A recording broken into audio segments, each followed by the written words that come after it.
With your CIGTV News Update, I'm Shanda Gallego in for Donna Bush. His Excellency Governor Martin Roper, along with Premier the Honourable Alda McLaughlin, welcomes UK Minister of State Lord Ahmad of Wimbledon, who is here to take part in the Trade Summit organised by the Cayman Islands Government and Foreign and Commonwealth Office. Lord Ahmad spent an evening on board the Royal Fleet Auxiliary ship Mounts Bay, which is in port this week, reviewing operations by the Cayman's new RCIPS helicopter and Royal Navy helicopter, which is partly UK funded under a Memorandum of Understanding signed by Premier the Honourable Alda McLaughlin and Lord Ahmad.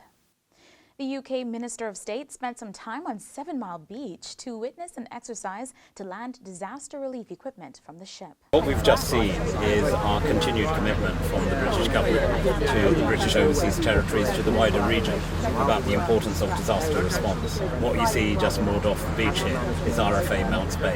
That is a specific military asset from the United Kingdom government that we deploy in the region. That, God forbid, if we again see the hurricanes that we saw only a couple of years ago with Hurricane Irma and Maria hitting the region, that we stand ready as early responders and to ensure.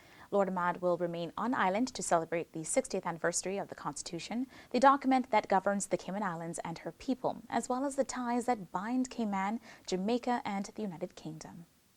In our final story, the Miss Cayman Islands Committee holds an orientation for the 6 young ladies vying for the crown and title of Miss Cayman Islands Universe 2019.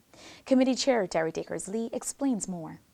And at the orientation here is an opportunity for the contestants to get to know a little bit more about our expectations as a committee, and also to meet their pageant coaches who's going to be grooming them and training them throughout their journey.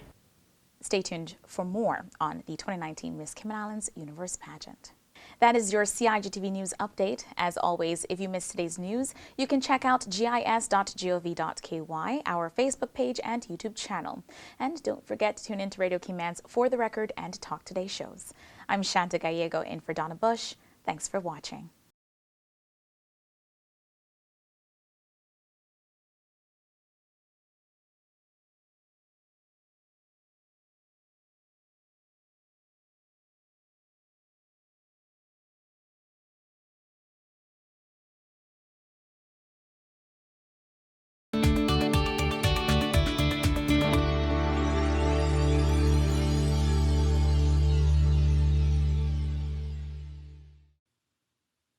The Royal Cayman Islands Police Service has launched a new service to apply for a police clearance certificate online.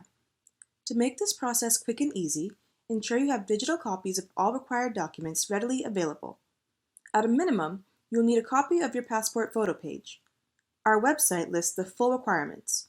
If you are using an Apple iOS or Android mobile device, you can use the camera to take photos of these documents while completing your application.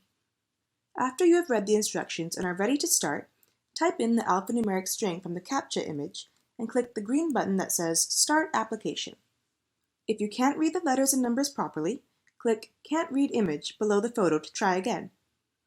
To complete your application, you will follow 5 simple steps. These are shown at the top of each page, and the blue circle will always show where you are right now. Enter the requested data in each field. All fields marked with an asterisk are required. Each field has some help information, and please pay attention to the correct format for dates and telephone numbers in particular.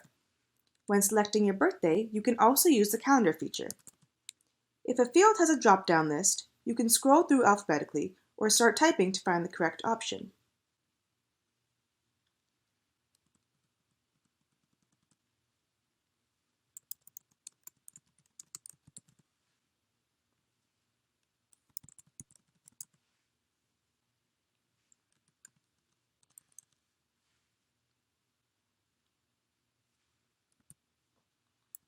You will be asked to enter your email address twice to ensure it's correct.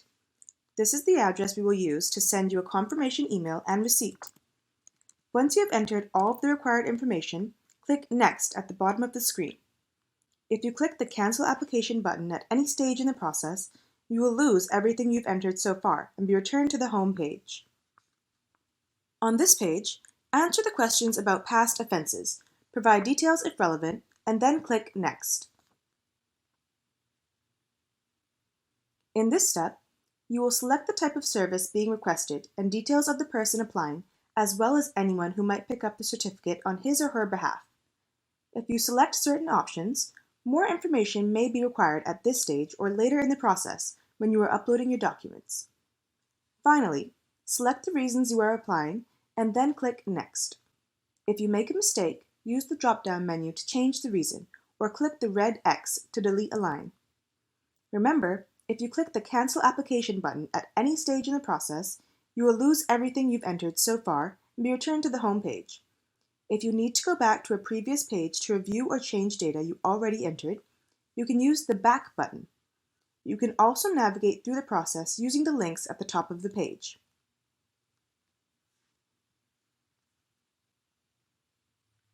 On this page, you will be asked for the relevant digital documents to support your application.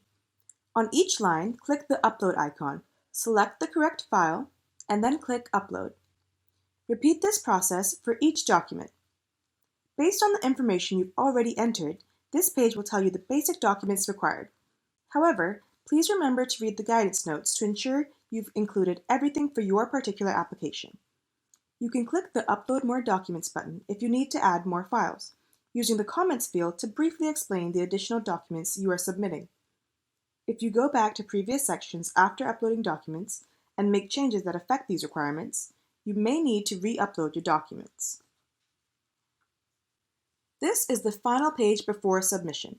Please review all information provided to ensure it is accurate and complete. You won't be able to change anything on this page, but you can use the Back button or the links at the top of the page to return to earlier pages and update any field. By submitting this application, you are declaring that the information provided is accurate and truthful. If you are satisfied with your application, click Proceed to Online Payment. You may need to allow pop-ups and then click the button again to show the payment screen where you will enter your debit or credit card information.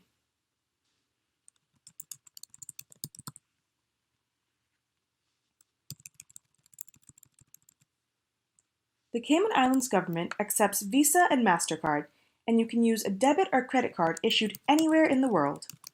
Payment will be processed in Cayman Islands dollars for local service, and in United States dollars for overseas service. If you have questions about any exchange rate that will be used, or foreign currency transaction fees, please contact the bank that issued your card. The Cayman Islands government will not receive or retain your card information. Once your online payment has been authorized, you can view and print your receipt.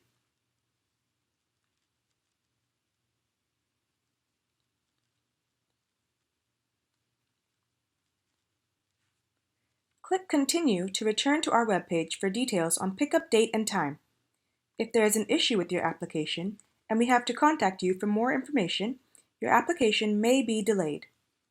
You will also receive a confirmation email with this information and your official receipt. Please remember to bring your passport for identification when you collect your certificate from the Criminal Records Office.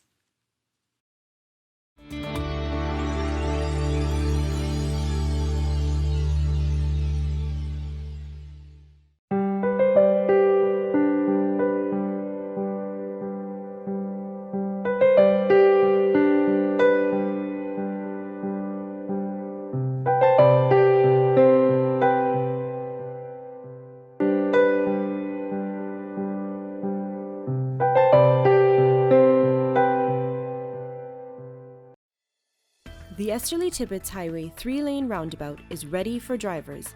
It's time to make sure you know how to use it. First, know which exit you need to take. Pay attention to lane arrows and signs.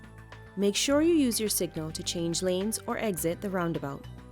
To turn left, you always approach in the left-hand lane and indicate left. To drive straight ahead, you need to be looking out for signs and road markings indicating which lane to use.